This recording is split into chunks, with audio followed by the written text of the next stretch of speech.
Bonjour à tous, bienvenue dans cette nouvelle vidéo. Je suis très heureux de vous accueillir une nouvelle fois. Aujourd'hui, on va voir ensemble quelles sont mes prévisions pour le marché immobilier 2021 et plus particulièrement sur l'investissement immobilier parce que c'est ce qui nous intéresse, c'est ce qui nous concerne sur cette chaîne. Donc, on va traiter ce sujet en profondeur. Vous allez voir, j'ai mon avis vraiment très précis sur le sujet. Je vous le donne tout de suite dans cette vidéo. À tout de suite.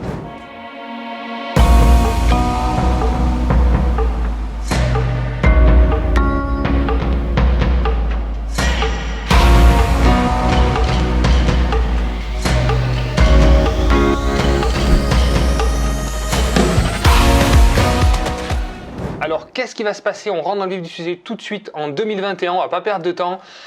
Pour moi, ça va être catastrophique. Le marché immobilier va s'effondrer. Les banques, on le voit, ne prêtent plus du tout. Donc, si vous voulez investir, mais surtout n'investissez pas. Et si vous avez des biens à forte valeur de rentabilité, je vous conseille tout de suite de les mettre en vente et de les vendre, de vous en séparer. Parce que ça va être vraiment terrible. Ça va être vraiment l'effondrement complet. Bon, vous avez bien compris, je rigole. Tout ça pour dire que effectivement, on a beaucoup plus de personnes qui investissent. Donc, vous coupez cette vidéo, vous l'envoyez à un maximum de personnes pour qu'il y ait de plus en plus de bonnes affaires parce que ça devient compliqué. Voilà, donc c'était la petite blague et maintenant on va parler un petit peu plus sérieusement. Alors on va commencer par le bilan 2020 déjà qui malgré la situation actuelle qui est quand même compliquée où il y a eu un arrêt pendant plusieurs mois du marché immobilier et les notaires n'étaient pas forcément à jour, ça a un petit peu cafouillé. Nous on l'a vu au sein de projets locatifs, on avait pas mal de compromis qui ont mis du temps à passer en acte authentique parce que les notaires n'étaient pas forcément préparés à travailler à distance avec des signatures électroniques, etc. Donc ça a freiné un petit peu le marché, mais malgré tout, les résultats et les chiffres sont juste incroyables. Sur 2020, il y a eu 980 000 transactions. Donc c'est juste dingue par rapport à l'année 2019 qui était une année record où il y a eu 1 050 000 transactions. L'année 2020 finalement est quasiment équivalente à l'année 2019. Donc plusieurs raisons à ça. Donc premièrement, la communication qu'il y a par les différents supports amène à ce qu'il y ait de plus en plus de personnes qui investissent dans l'immobilier. Il faut savoir qu'en 2020, ça représentait presque 30% des ventes, ce qui est juste incroyable. Donc, la communication fait qu'il y a de plus en plus de personnes qui ont envie d'investir dans l'immobilier, qui ont compris que c'était un effet de levier quand même très puissant. Et donc, ça amène de plus en plus de monde. Donc, deuxième point, c'est que si vous avez de l'argent en banque, il y a beaucoup de personnes qui se disent que c'est mieux d'investir dans l'immobilier, puisque déjà, les rendements ne sont pas terribles. Et puis également, ça va mieux sécuriser son épargne parce que avec la crise, avec ce qui se passe, il y a certaines personnes qui ont peur de garder de grosses sommes en banque. Donc, c'est de nouveaux investisseurs qui arrivent sur le marché et qui ont aussi beaucoup d'argent, ce qui engendre une petite montée des prix. Et troisième point, bien sûr, la situation actuelle a fait que pas mal de personnes ont voulu acheter des biens plutôt dans des zones un peu plus rurales, on va dire dans des petites et moyennes villes, et fuir les grandes métropoles où le confinement a été une vraie galère. Donc toutes ces personnes-là, elles ont acheté des résidences secondaires finalement, un petit peu plus loin, et ça aussi, ça a fait monter le nombre de transactions. Alors maintenant, on va parler de l'année 2021 et dans ces moments qu'on vit si particuliers, forcément, la Covid a une importance particulière. Pourquoi? Parce que les modes de vie vont changer, les façons de fonctionner aussi, de travailler, etc.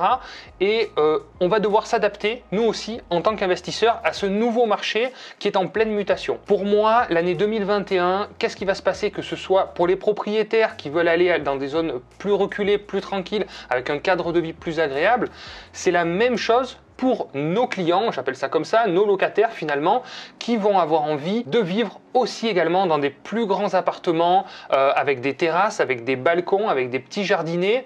Voilà, pour moi, on va s'orienter avec le temps vers des surfaces de plus en plus grandes et s'éloigner des petites surfaces. Ensuite, deuxième point, pour moi, le marché va se professionnaliser encore plus puisque nous avons de nouvelles normes qui arrivent, les normes d'économie d'énergie, et c'est le cas déjà en 2021, à partir du 1er janvier 2021, un propriétaire bailleur dans certaines zones ne peut plus augmenter le loyer à chaque changement de locataire comme il le veut si le logement est trop énergivore. d'accord.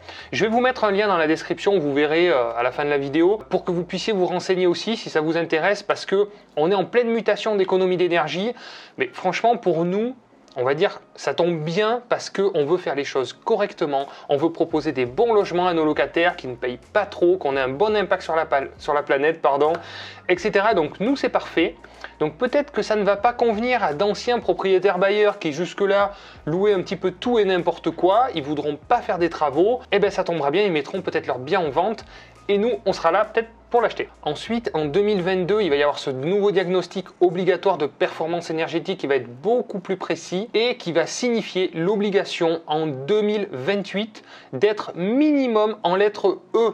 Sinon, le logement ne sera pas louable. En 2023, déjà, vous allez avoir un nouveau critère qui va arriver, qui va catégoriser votre logement de décent à partir de la lettre E. Vous pourrez quand même louer, mais on voit bien que la tendance, petit à petit, s'oriente vers l'obligation ferme. Et donc 2028, comme je viens de le dire, interdiction de louer les logements qui sont en F ou G. Donc là, c'est terminé. Si vous n'avez pas fait des travaux de rénovation, c'est fini pour vous. Vous ne pouvez plus louer votre logement. Donc c'est pour ça que c'est assez long, mais il faut commencer à anticiper, surtout qu'il y a pas mal d'aides qui existent. Moi, j'ai fait rénover plusieurs immeubles gratuitement.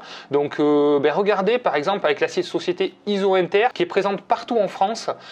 C'est une société qui permet d'isoler les combles, qui permet d'isoler les garages, même pour les propriétaires bailleurs, pour 1 €. Ça ne coûte rien maintenant, puisque c'est eux qui se font payer avec les aides, c'est avec Total, ça marche avec Total, tout ça. Donc franchement, il faut en profiter tant qu'on peut justement avoir cette facilité.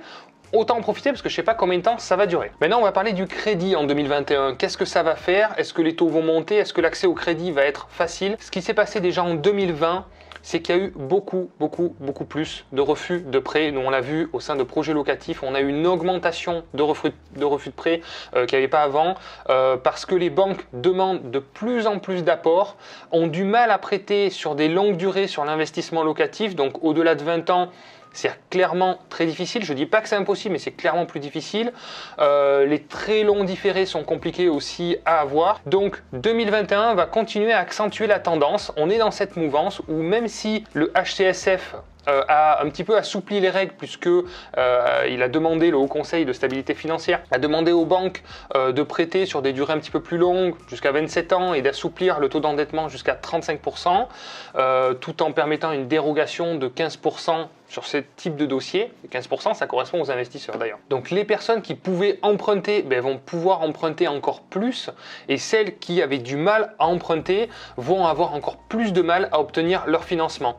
Donc c'est pour ça qu'en fait, on se professionnalise de plus en plus. Si vous ne l'avez pas fait, je vous invite dans la description, vous avez un lien, je vous donne un guide complet pour votre dossier bancaire. Je vous invite vraiment à le télécharger.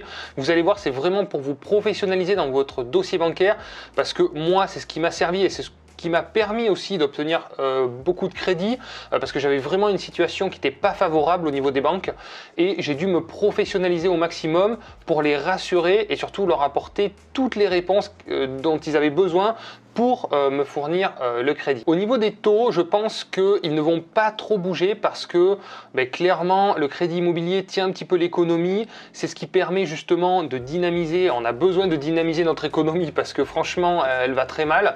Donc le crédit immobilier, c'est vraiment un acteur puissant, et je ne pense pas que la Banque Centrale Européenne, qui dirige un petit peu les taux, remonte les taux. C'est pas prévu. Donc il y a une très légère remontée des taux là en début d'année, on est en train de s'en apercevoir, mais c'est du 0,10, 0,20%, ce qui franchement pour nous en tant qu'investisseurs ça nous change pas grand chose, hein.